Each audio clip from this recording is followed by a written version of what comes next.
What's going on, everyone? It's time for another horror film review. And of course, I'm continuing on with the Insidious franchise. Insidious The Last Key is the fourth Insidious film, and it's released by Universal Pictures January 5th, 2018. It was produced by Jason Blum, Orion Pelly, and James Wan. It was written and produced by Lee Winnell, and it was directed by Adam Robitel, who did films like Escape Room, which I have a review for that. Escape Room Torment of Champions, I have a review for that on here.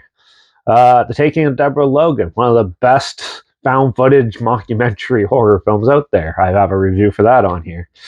Paranormal Activity, The Ghost Dimension, one of the worst films found footage films I've ever seen. I have a review for that on here. And 2001 Maniacs. This film had a budget of $10 million. So this is the fourth Insidious film where, Lynn Shay plays the medium girl who's been in all the Insidious films, and they get called to this house where you have to sort of like go about an old haunting of her past and go into the further to try to help solve a mystery of why this house is being haunted and why the ghost is so aggressive. And turns out there's missing keys, and they have to go and try to help out the family that's being haunted. Typical horror, modern horror and stuff. This film seems like they ran out of steam with what they're writing and stuff. Like, honestly, this is a roller coaster of good and bad movies in the Insidious franchise. Now, this one has your typical creepy moments in it. Now, I do got to say the effects in this were pretty good. Cinematography's good. The music's good. The acting's not too bad. There is a couple characters in this where I thought the acting was a little cheesy, but still, it worked in some scenes. And and the makeup and the effects for the ghosts and stuff did look good, except for the fact that there is a lot of jump scares, typical horror, but they took out the darkness to make it creepy, so it just like they show up and it looks more like a Goosebumps episode. It's kind of like, what are you guys doing? Why is it so brightly lit and stuff? But it did have some pretty cool ideas and creative ideas in it, and I do like that. But this is your typical horror premise. There's nothing new with this. It's just like redundant and dull.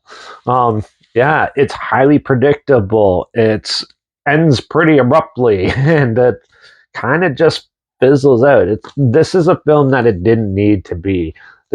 They could have just left it out of trilogy and it would have been fine, but no, they made this one, which was, honestly, it's not the worst. I liked it better than Chapter 2, but I didn't think it was nearly as good as the first one or the third one. So I think it's kind of the in-between of that. So, yeah.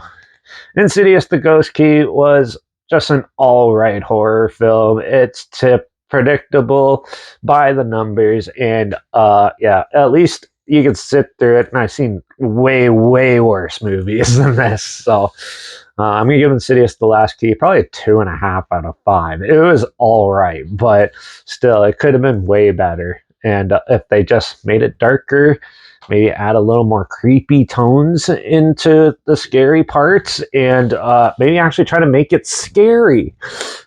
I'm not sure where it's streaming or anything, so at least link the trailer down below so you see what I'm talking about down there. Also, link down below is my Instagram, so I post clips of films I'm going to review in the future on my story. I usually put the film title in there and some fun fact or history thing in there as well.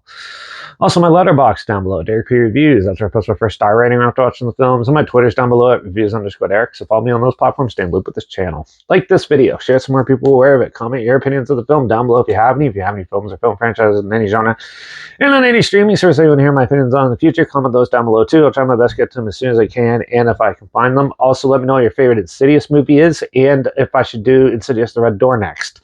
Well, I'm not doing that one next, but if you want me to do it sooner rather than later, let me know in the comments. Make sure you subscribe. Hope we find something weird, obscure, and odd they probably never thought of checking out together, and also so you hear my opinions on popular films that have come out, and classic films, and reviews on other things as well. And don't forget to ring that bell, because, well, we're going to do another horror film sequel because I reviewed the Black Phone like a year or two ago when it first came out. So time to talk about the Black Phone too. So make sure you tune in for that. Yeah, watch out for all those ghost haunting people just for keys. And I guess I'll see you all in the next review. So until then, cheers.